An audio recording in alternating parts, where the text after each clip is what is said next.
TV ప్రేక్షకులకు వీక్షకులకు అందరికీ గుడ్ ఈవినింగ్. ముఖ్యంగా ఇప్పుడు కేసీఆర్ గారి వ్యవహార శైలి ఏందనేది రేవంత్ రెడ్డికి ఇప్పటికీ అర్థం కాలేదా, లేకుంటే అర్థమై కూడా మరి ఆయన బోన్లో నిలబెట్టాలనే దానికోసమే ఈయన పిలుస్తున్నట్టుగా ఉంది.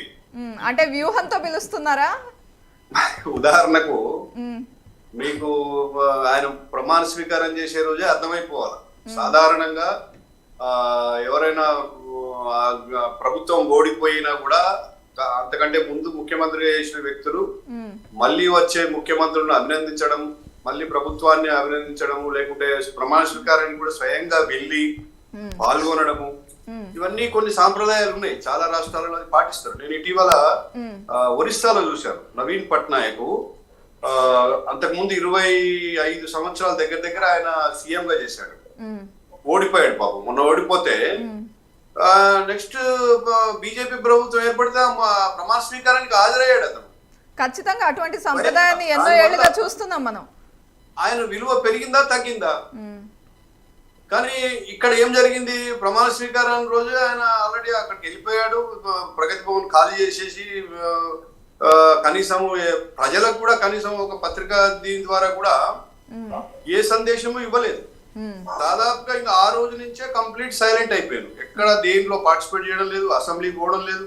కానీ ప్రతిపక్ష నాయకులు హోదా ఉంది కాబట్టి అలా ప్రతి ఒక్కరు ప్రశ్నించే అవకాశం వచ్చింది.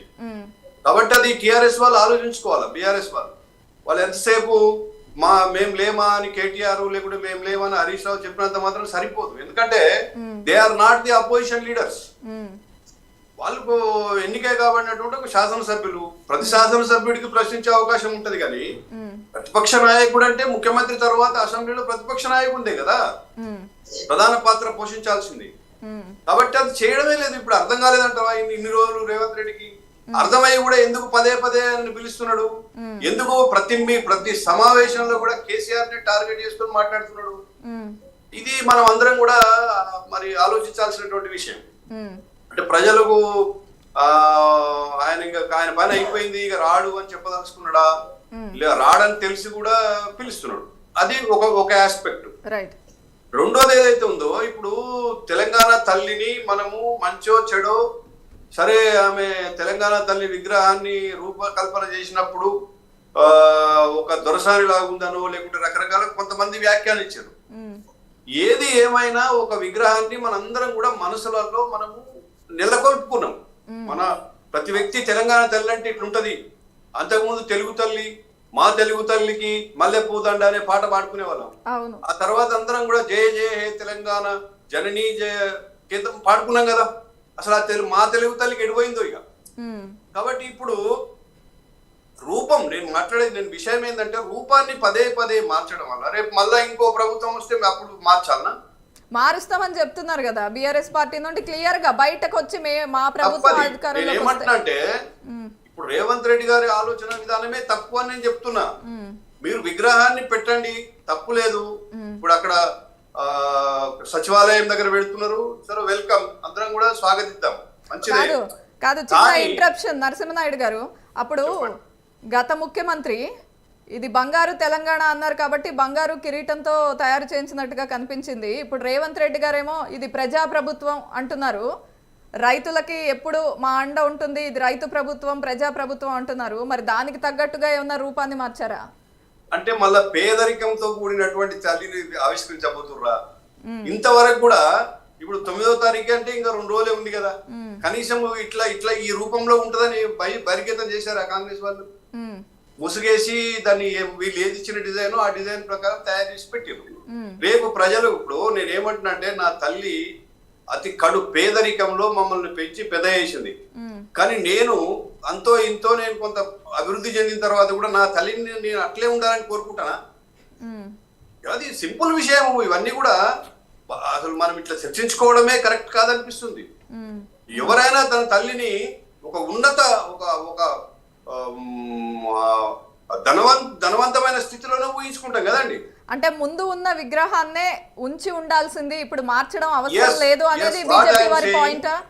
విగ్రహాన్ని మార్చాల్సింది కాదు, విగ్రహాన్ని ప్రతిష్ఠించడంలో ఎవరికి అభ్యంతరం లేదు, మేము కూడా వెల్కమ్ చేస్తున్నాం. కానీ ఆ మార్చి ఉంటే మాత్రం, ఇంకా అసలు మార్చారో లేదో కూడా ఏ క్లారిటీ ఇవ్వలేదు కదా.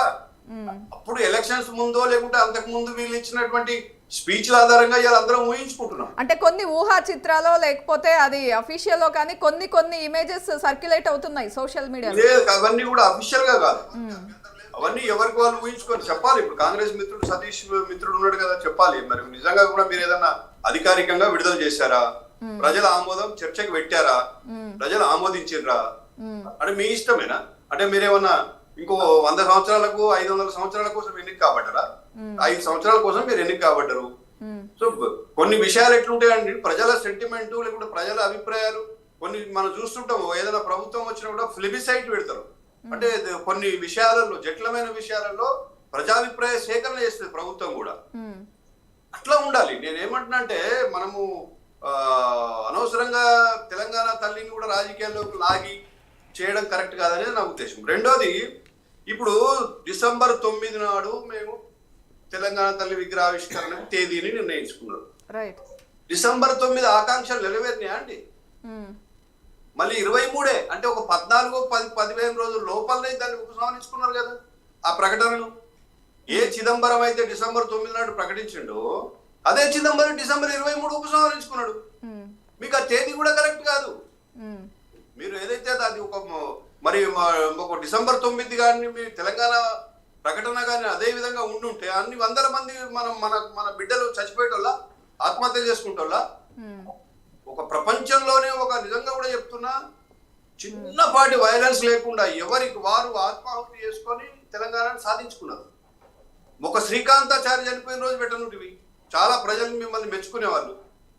ఒక కానిస్టేబుల్ కిష్టయ్య నిజామాబాద్ జిల్లాలో కామారెడ్డిలో పిస్టల్తో కాల్చుకొని చనిపోయిండు, ఆ రోజు పెట్టనుంటుంది విగ్రహావిష్కరణ. కాబట్టి ఆ తేదీ కూడా కరెక్ట్ కాదని నా వాదన.